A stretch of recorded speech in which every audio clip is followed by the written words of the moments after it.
नमस्कार दोस्तों, स्वागत है हमारे चैनल में। आज हम आपको ले चलेंगे विज्ञान की उस रोमांचक दुनिया में जहां इंसान कोशिश कर रहा है मृत इतिहास को फिर से जीवन देने की। क्या वाकई कोई विलुप्त जानवर दोबारा जिंदा हो सकता है? चलिए इस रहस्य को समझते हैं आसान और रोचक भाषा में। एक ऐसा जानवर जो 13,000 साल पहले इस धरती से विलुप्त हो गया था, डायर वुल्फ, अब एक बार फिर हमारे बीच जिंदा है।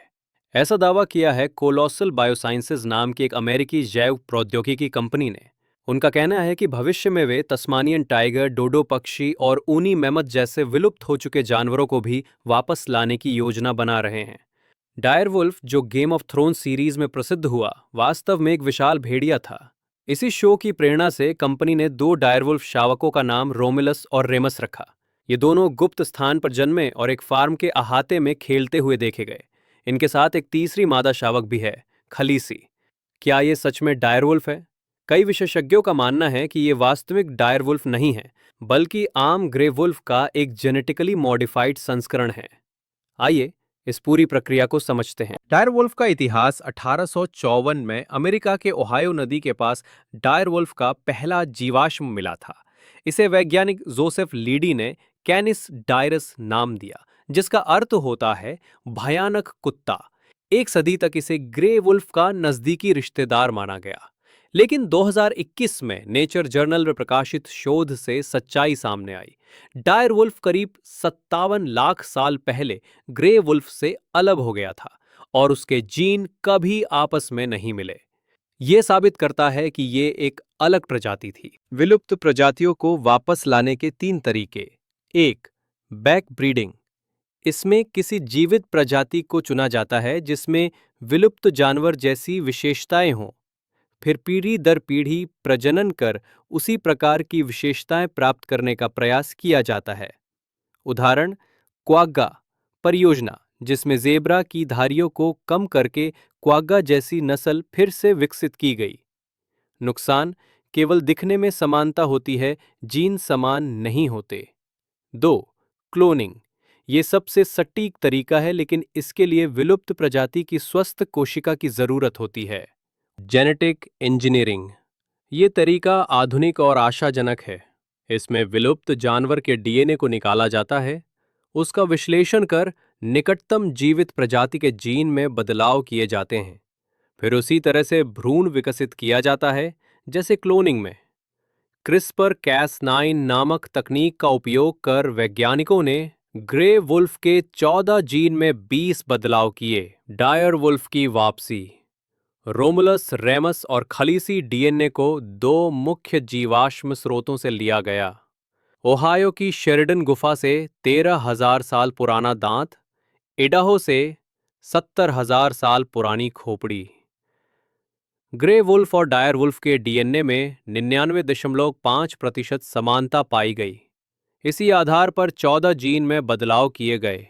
आकार, सिर की चौड़ाई, फर का रंग और बनावट जैसे लक्षणों को ध्यान में रखते हुए अंडाणु फीमेल डॉग से लिए गए और बदले हुए डीएनए के नाभिक डाले गए। 45 भ्रूणों में से केवल 2 जीवित पिल्ले जन्मे। 1 अक्टूबर 2024 को तीसरी मादा खलीसी 30 जनवरी 2025 को जन्मी। क्या ये सचमुच डायर वुल्फ हैं? नहीं, ये केवल 14 जीन बदले गए ग्रे वुल्फ हैं। डायर वुल्फ के असली जीनोम के लाखों जीन होते हैं जिनमें बदलाव नहीं किया गया। इसलिए ये पूरी तरह से डायर वुल्फ नहीं कहे जा सकते। ये वैसा ही है जैसे कोई कहे कि 14 जीन बदलकर चिंपैंजी को इंसान बना दिया गया। केवल बाहरी समानता पर्याप्त नहीं होती। प्राकृतिक भूमिका और नैतिक प्रश्न। डायर वुल्फ प्राकृतिक रूप से विलुप्त हुए थे, न कि मानव हस्तक्षेप से। अब इनके प्राकृतिक शिकार भी विलुप्त हो चुके हैं। अगर इन्हें जंगलों में छोड़ा जाए तो वे दूसरे जानवरों का शिकार करेंगे और शायद फिर से विलुप्त हो जाएं। इसके अलावा इन जानवरों को एक संकुचित कृत्रिम वातावरण में पाला जा रहा है। न तो ये अपनी प्रजाति से मिल पाएंगे, न शिकारी व्यवहार सीख पाएंगे। ऐसे में ये केवल शो पीस बनकर रह जाएंगे। सही दिशा क्या है? आज हजारों प्रजातियां विलुप्ति के कगार पर हैं, जैसे उत्तरी सफेद गैंडा। 1970 में 500 से ज्यादा थे, अब केवल 2 बचे हैं। अगर अब भी हम नहीं चेते, तो भविष्य में हमें इन्हें वापस लाने के लिए फिर से ऐसी तकनीकें अपनानी पड़ेंगी। आपने अब तक जाना कि डायरवोल्फ कैसे विलुप्त हुए और कैसे 3 मुख्य तरीकों से डी एक्सटिंक्शन की कोशिश की जाती है। अब बात करते हैं उस अभूतपूर्व प्रयोग की, जिसके जरिए 2024 में रोमुलस, रीमस और खालीसी का जन्म हुआ। 3 शावक जिन्हें आज दुनिया डायरवोल्फ कह रही है। लेकिन क्या ये वास्तव में डायरवोल्फ हैं, या सिर्फ आम ग्रे वुल्फ के बदले हुए डीएनए वाले नकली रूप? डीएनए की खोज, जीवाश्मों से शुरुआत। कोलोसल बायोसाइंसेस की टीम ने 2023 में डायरवोल्फ को वापस लाने की योजना बनाई। इसके लिए उन्हें 2 प्राचीन जीवाश्म मिले। 13,000 साल पुराना दांत ओहायो की शेरिडन गुफा से, 70,000 साल पुरानी खोपड़ी इडाहो के अमेरिकन फॉल्स रिजर्वॉयर से। इनसे डीएनए का अनुक्रमण, जीन सीक्वेंसिंग शुरू हुआ। कंपनी के अनुसार उन्हें पहले से मौजूद डायरवुल्फ डेटा से 500 गुना ज्यादा नई जेनेटिक जानकारी मिली। हालांकि पूरा जीनोम नहीं मिला, सिर्फ कुछ हिस्से। डायरवुल्फ वर्सेस ग्रे वुल्फ। 99.5% समानता। डीएनए विश्लेषण से पता चला कि डायरवुल्फ और ग्रे वुल्फ के जीन 99.5% समान हैं। इसलिए वैज्ञानिकों ने ग्रे वुल्फ को आधार बनाकर उसमें डायरवुल्फ जैसे बदलाव करने का निर्णय लिया। जीन 20 बदलाव। क्रिस्पर कैस9 की भूमिका। वैज्ञानिकों ने ग्रे वुल्फ के 14 जीन चुने, जिनमें उन्होंने 20 बदलाव किए। शरीर का आकार, सिर की चौड़ाई, फर का रंग, फर की बनावट। ये बदलाव क्रिस्पर कैस9 टेक्नोलॉजी से किए गए, जिसे जेनेटिक कैची कहा जाता है। क्लोनिंग की प्रक्रिया, जन्म की तैयारी। इन बदले हुए डीएनए कोशिकाओं के नाभिक निकाले गए। दूसरी ओर फीमेल डॉग से अंडाणु लिए गए और उनके मूल नाभिक हटा दिए गए। बदला हुआ नाभिक इन अंडाणुओं में डाला गया। कुल 45 भ्रूण तैयार हुए, जिन्हें 2 फीमेल डॉग के गर्भ में प्रत्यारोपित किया गया।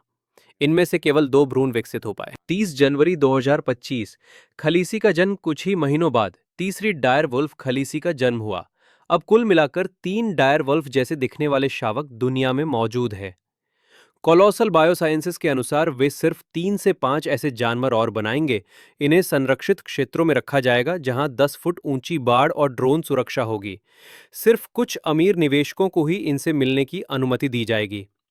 तो दोस्तों, विज्ञान ने अवश्य ही एक अद्भुत उपलब्धि हासिल की है, लेकिन क्या ये प्रकृति के संतुलन को फिर से स्थापित करेगा, या ये सिर्फ एक तकनीकी शो पीस है जिसे दिखाकर पैसा कमाया जाएगा? अब तक आपने जाना कि कैसे वैज्ञानिकों ने ग्रे वुल्फ के डीएनए में बदलाव करके रोमुलस, रेमस और खलीसी जैसे शावकों को जन्म दिया। लेकिन सबसे बड़ा सवाल अब खड़ा होता है, क्या ये सच में डायरवुल्फ हैं, या ये केवल जेनेटिक रूप से बदले गए ग्रे वुल्फ हैं जो देखने में डायरवुल्फ जैसे लगते हैं? कोलोसल बायोसाइंसेस का कहना है कि डायरवुल्फ और ग्रे वुल्फ के जीन 99.5% एक जैसे हैं। इसी आधार पर उन्होंने 14 जीन में 20 बदलाव किए। लेकिन क्या 14 जीन बदलने से कोई जीव पूरी तरह बदल जाता है? एक जीनोम में लाखों जीन होते हैं। 14 जीन में बदलाव करना कुल डीएनए का 0.0001% से भी कम हिस्सा है। तो क्या हम सिर्फ इतने बदलाव के आधार पर यह कह सकते हैं कि यह डायरवुल्फ बन गया? अगर आप सोच रहे हैं कि कोई जीव कैसा होगा, यह केवल उसके जीन पर निर्भर करता है, तो यह अधूरी सच्चाई है। उसकी माँ कौन है? उसका पालन पोषण कैसा है? वो किस वातावरण में पला है? उसके शरीर में कौन से माइक्रोब्स हैं? इन सभी चीजों से मिलकर उसकी पहचान बनती है। तो सिर्फ डीएनए में बदलाव करने से हम एक विलुप्त जानवर की असल आत्मा नहीं लौटा सकते। क्या आप जानते हैं, इंसान और चिंपैंजी के डीएनए में 98.8% समानता है।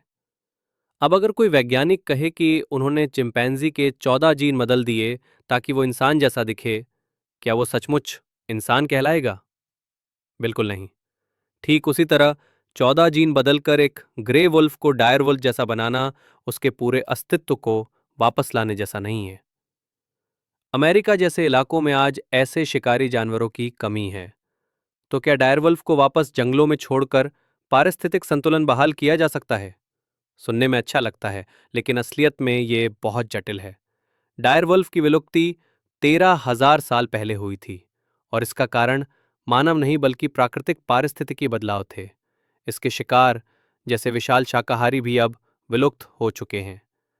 अगर डायरवुल्फ को जंगलों में छोड़ा गया तो वो अन्य शिकारी जानवरों जैसे ग्रे वुल्फ से खाद्य प्रतिस्पर्धा में उलझ सकता है।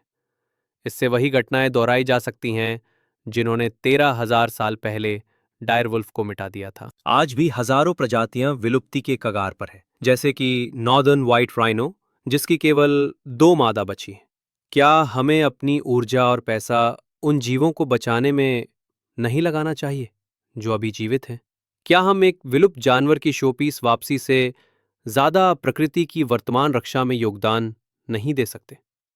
कई लोग मानते हैं कि यह प्रोजेक्ट वैज्ञानिक शोध या पारिस्थितिकीय संतुलन के लिए नहीं, बल्कि जनता का ध्यान खींचने, निवेश बढ़ाने और व्यावसायिक लाभ के लिए किया गया है। इन जानवरों को उच्च सुरक्षा वाले बाड़ों में रखा जाएगा, जहां सिर्फ कुछ अरबपतियों को देखने की इजाजत होगी। क्या ये सचमुच प्राकृतिक वापसी है या ये सिर्फ साइंस प्लस मार्केटिंग का संयुक्त तमाशा है? तो दोस्तों, यही है आज की सबसे अहम बहस। क्या हम विज्ञान के नाम पर एक नकली प्रजाति बना रहे हैं या हम वाकई खोए हुए इतिहास को लौटाने की कोशिश कर रहे हैं? और अगर हम इतने संसाधन झोंक सकते हैं तो क्यों न हम उन 1 मिलियन प्रजातियों को बचाएं जो आज विलुप्ति की कगार पर हैं? दोस्तों, विज्ञान की शक्ति हमें वो दिखाने में सक्षम है जो कभी केवल कल्पना लगती थी।